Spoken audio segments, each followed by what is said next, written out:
One of the most heartbreaking moments in Avengers Endgame is Tony Stark's holographic farewell, where he echoes his daughter's words from earlier in the film saying, "I love you 3000. However, an alternate scene almost gave Tony a more direct farewell. After using the Infinity Stones to defeat Thanos and snap his army away, Tony was originally supposed to transport into the Soul World, similar to what happened to Thanos after sacrificing Gamora. There, he would have met an older version of his daughter for a brief, heartfelt conversation. This scene not only mirrored Thanos' selfish act with Tony's selfless sacrifice, but it also hinted at the MCU's interpretation of the afterlife. Honestly, I feel like they deleted this scene because it was too similar to the events in Black Panther, when T'Chaka's spirit migrated to the ancestral plane, and then T'Challa was able to converse with him briefly after taking the heart-shaped herb. Kinda takes away from that scene, so I get it. I am Spider-Man. The big moment for Peter Parker in Spider-Man Homecoming is when he's finally brought to the Avengers building and he's finally offered a spot on the Avengers team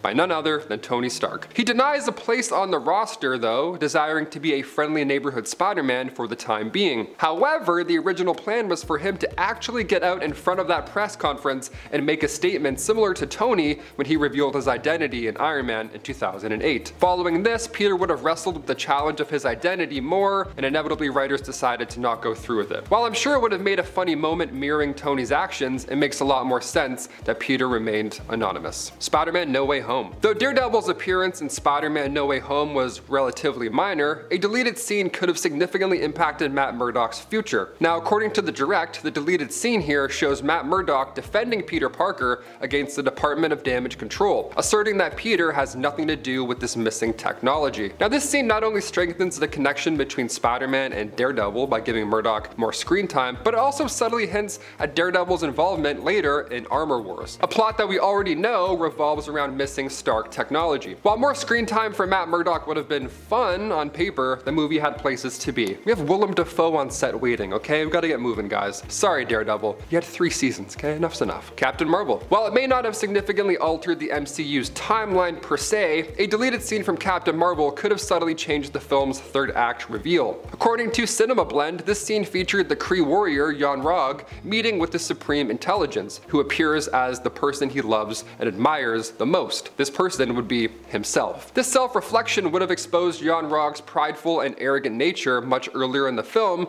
subtly undermining the eventual revelation that he was the villain all along. Infinity War. Among the many debated choices made by the characters in Avengers Infinity War, Star-Lord's emotional outburst is one that I cannot forgive. This outburst, this choice to attack Thanos while the Avengers are holding him down and they're about to remove the gauntlet, this emotional mistake ultimately allowed Thanos to win. However, a deleted scene sheds light on why Star-Lord felt so compelled to punch Thanos in that moment, potentially altering the perception of his actions. According to MovieWeb, after losing Gamora on Nowhere, the Guardians found a coded message on their ship indicating that Gamora was still alive. So, believing he had a chance to rescue her, Star-Lord confronted Thanos, only then he learns that she was already dead. Now, this deleted scene adds crucial context explaining Star-Lord's intense reaction, and it could have changed the discourse surrounding his actions in the finished film. Perhaps maybe I would have forgiven him a little, but it would have been only a little tiny bit. He still goofed. Yondu lives. Though this deleted scene was never truly intended to appear in the finished film, it is quite interesting. Thor Ragnarok featured an unexpected cameo from Michael Rooker as Yondu, but I thought he died. He did. Sad reminder, Yondu died at the end of Guardians of the Galaxy 2 before this film came out, so how was this even considered in the first place? Well, in the scene, Rooker appears among a crowd of Asgardians, humorously asking where Kevin and Louie's offices are, a meta reference to Kevin Feige and Louis D'Esposito, heads of Marvel. This scene would not only have brought Yondu back from the dead, but also adds a highly self-referential moment. It wouldn't really fit the film. It would have fit Taika Waititi's comedic style, sure, and its inclusion would have significantly altered the MCU's continuity and tone. You kinda would have ruined the end of Guardians if you did that, so I'm glad they left that out. Iron Man. Iron Man kickstarted the MCU. As soon as Nick Fury showed up to tell Tony that he was part of a bigger universe, we had no idea just how big that universe would be. Iron Man almost featured a different post-credit scene that would have had a major impact on the MCU, even bigger than what we saw. See, instead of the simple Avengers tease that remained in the film, this deleted scene saw Nick Fury reference gamma accidents,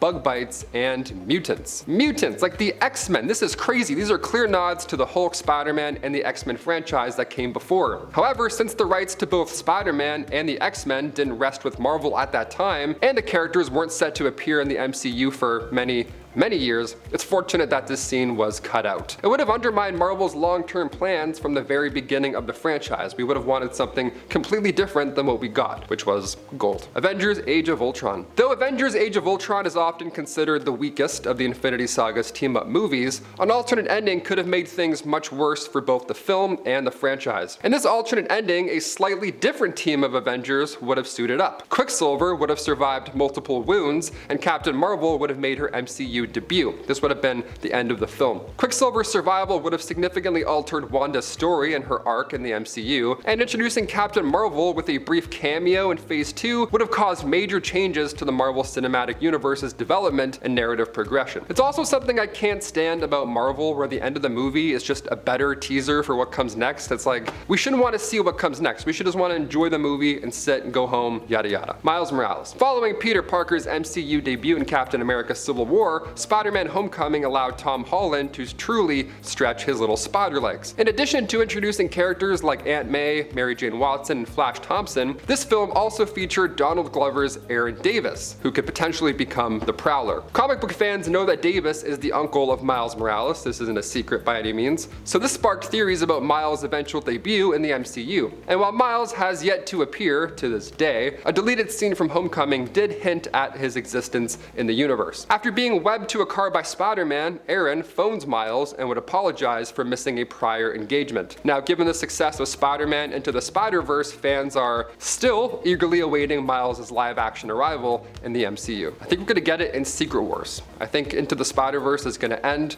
with everything becoming live-action, and then we're gonna have 5 new Spider-Men swinging around in the city. That's just my theory. Comment all your fan theories down below, and we'll see you next time on Top 10 Nerd. Peace. All right. How low is too low for the quart zip, you know? That's a nice quarter zip. This emotional mistake ultimately allowed Thanos to win. To fart, I guess? This emotional mistake ultimately allowed Thanos to win. Rooker appears among a crowd of Asgardians, humorously asking where Kevin and Lou's offices are. This is a meta reference to Kevin Feige and, Louis? I think it's Louis, oops. Humorously asking where Kevin and Louis' offices are. That's just my theory. Oh nice, 8/11, we fucking made it, who knows?